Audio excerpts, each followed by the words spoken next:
Afinal, o que significa a famosa frase de Jesus? Este é o Visão Libertária, sua fonte de informações descentralizadas e distribuídas. Os fariseus e herodianos questionaram Jesus: Mestre, é lícito ou não pagar o tributo a César? No que Jesus responde: Mostrai-me uma moeda de tributo. De quem é esta efígie e inscrição? Dai, pois, a César o que é de César, e a Deus o que é de Deus.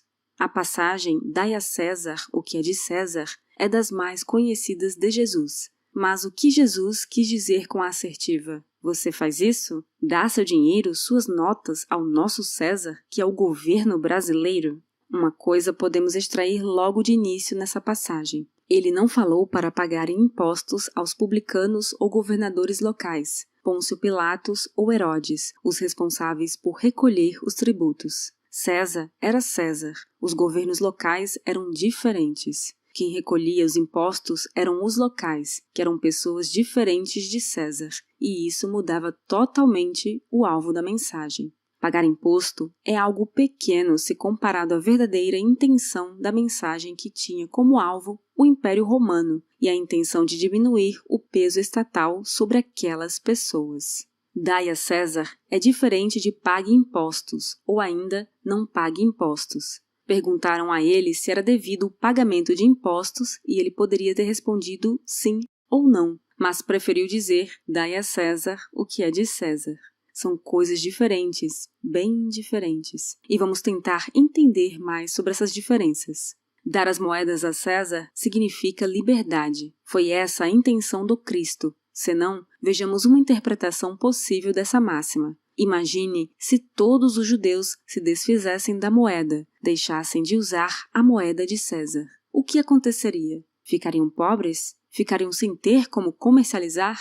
Pois bem, sabemos que o valor da moeda é lastreada na confiança que lhe damos. Com o dólar e o real, é assim também. Nossa moeda vale o tanto que confiamos nos nossos políticos, assim como o tanto dessa moeda que circula entre as pessoas. Assim, se há muita emissão da moeda, ela valerá menos em curto prazo de tempo. Isso se chama inflação. Rapidamente, podemos concluir que Cristo mostrou desconfiança na moeda romana, pois a ordem dele foi para dar a moeda.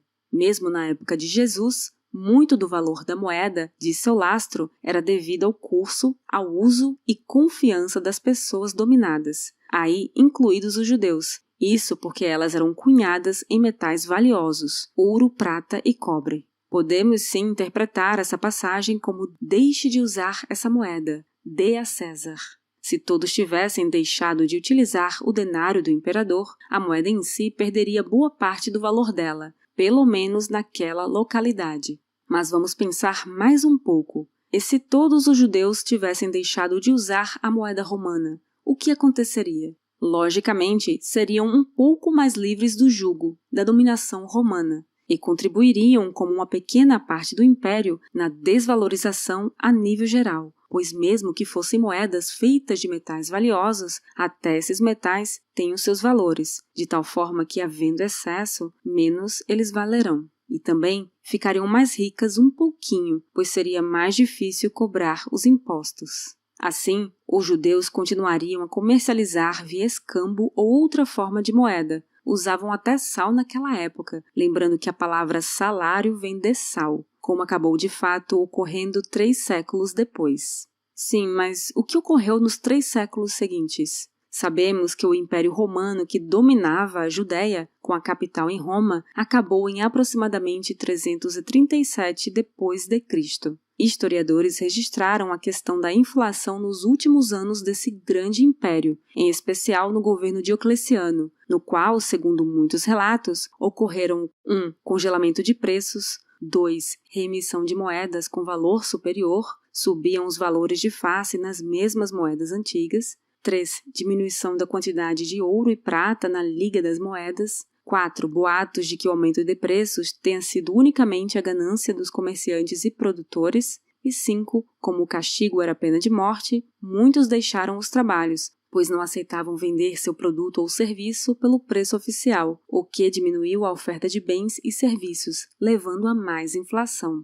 Eis mais alguns fatos importantes. Primeiro, uma libra de ouro, ou 453 gramas de ouro, valia 50 mil denários no ano 301 d.C. Essa mesma libra de ouro, em 324, ou seja, 23 anos depois, valia 20 milhões de denários, ou seja, 6.567% de inflação. De acordo com historiadores, em entendimento pacificado entre eles, a crise da moeda de César foi um dos principais fatores que precipitaram a queda do Império Romano. Por exemplo, soldados não vão para a guerra sem remuneração, e se não há soldados nas guerras e na defesa, os bárbaros e outros povos invadem e acabam com a dominação romana em muitas regiões. Embora notórios, esses dados foram tirados de matéria do History Brasil, intitulada A Hiperinflação que Precipitou a Queda do Império Romano. E todos sabemos que uma forma usada pelos dominadores de vincular, de prender um grupo de pessoas dominadas é pelo dinheiro, pois imagina quem deu a César o que é de César. Na época de Jesus, ninguém. Os romanos sabiam muito bem que as pessoas jamais se desapegariam das moedas. Só deixaram de usá-las quando elas não valiam mais nada, depois do ano 337, aproximadamente. Mas e se os judeus tivessem se antecipado? Você imagina o que poderia ter acontecido? Resumindo, Jesus disse para dar ou entregar as moedas a César, no sentido de parar de usá-las. Será que ele previu 300 anos antes o que aconteceria em Roma? Foi uma ordem de algo assemelhado ao que entendemos por desobediência civil, dada diretamente pelo Cristo, e não perceberam. Não perceberam que seriam mais livres um pouco se não usassem a moeda romana. Ele, na verdade, estava insurgindo um pouco de rebeldia entre os judeus, e esses não entenderam? E essa ordem de Jesus, se entendermos pela ótica da liberdade, está em consonância clara com outras passagens, como aquela famosa, não ajunteis tesouros na terra. E a outra, conhecereis a verdade e a verdade vos libertará. Sendo essa verdade o fato que a moeda romana era uma forma muito importante de impor jugo sobre a Judéia. Vendo as duas passagens, dai a César o que é de César e não ajuntei tesouros na terra, o que qualquer discípulo pode entender diferentemente de deixar de usar a moeda estatal? Agora, vamos tornar mais interessante essa nossa reflexão. Vamos aplicar esse mandamento de Jesus com a novidade chamada Bitcoin. Sim, Bitcoin, e não outras moedas digitais, porque o Bitcoin é a única que não tem o seu César, não tem um dono ou um governo controlando-a ou mandando nela. Podemos interpretar o mandamento cristão no sentido de deixar de usar, dar a César a moeda real e partir para outras vias de trocas. Se olharmos para uma possível intenção na frase inicial, podemos extrair uma busca por mais liberdade. Se entendermos que Jesus intencionou-se a libertar um pouco aquelas pessoas do pesado jugo romano, sim, podemos ver a ordem nesse mesmo sentido. E essa ordem está mais válida do que nunca, já que temos hoje nosso Leviatã, que engole aproximadamente 50% do que produzimos. Se entendermos que deixar de usar a moeda estatal significa também buscar mais liberdade, corte de vínculo com o Estado, então, sim, a mensagem de Jesus está viva. E é ordem urgente para tomarmos ciência e colocá-la em prática na medida do possível.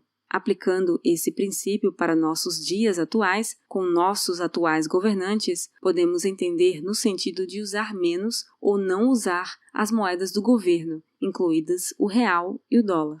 Assim, a forma de moeda que poderíamos utilizar e não ir contra a mensagem de Cristo está disponível. Basta utilizar a moeda sem dono mais famosa e conhecida, o Bitcoin. Obrigada por sua audiência. Este artigo foi sugerido e escrito por D.S. Amas, revisado por J.J. Liber e narrado por Baby Yoda.